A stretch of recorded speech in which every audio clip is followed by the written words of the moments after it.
Since inception, CPEC has not only transformed Pakistan's infrastructure landscape, but has also significantly contributed to our socio-economic development. It is thus that despite our respective political differences, all political parties of Pakistan speak in one voice in complete solidarity with this vital game changer. Bonds between our two people have withstood the test of time.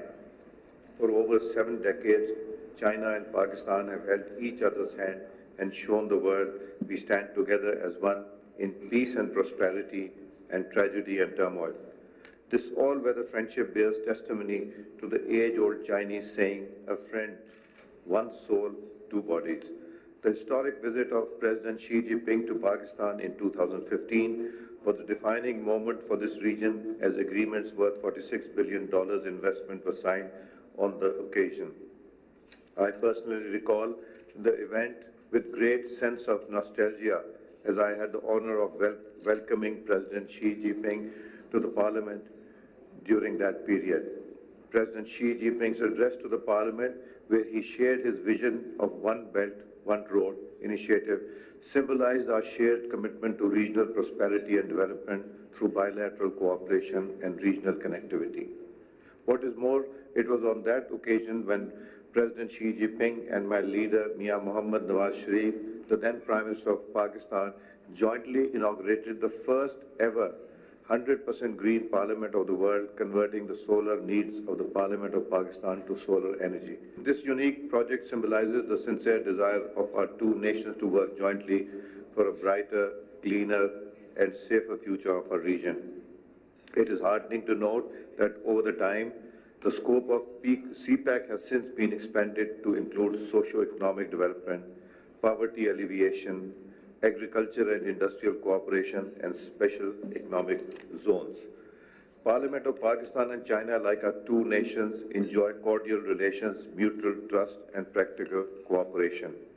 During my last tenure as Speaker of the National Assembly, I had the privilege of leading parliamentary delegations to China twice on the invitation of the Chairman of the National People's Congress. These exchanges have paved way for deeper bilateral ties and facilitated the implementation of CPEC projects through parliamentary oversight.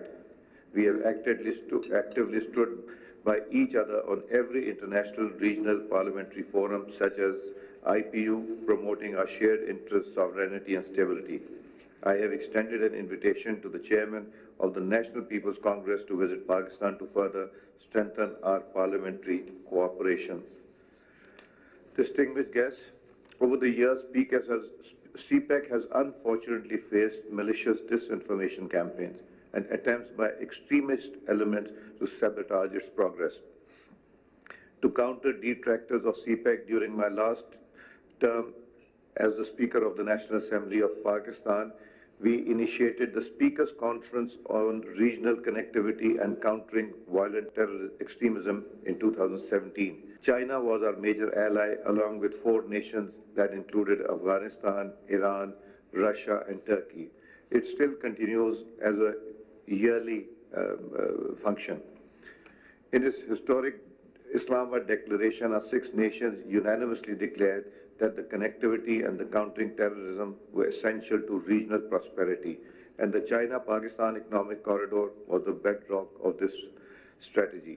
As I conclude, I would like to reassure our Parliament's continued oversight and proactive approach for CPEC and reiterate to our Chinese friend our unflinching commitment to the ironclad friendship that has grown into a sturdy tree with deep roots in the hearts of our two peoples.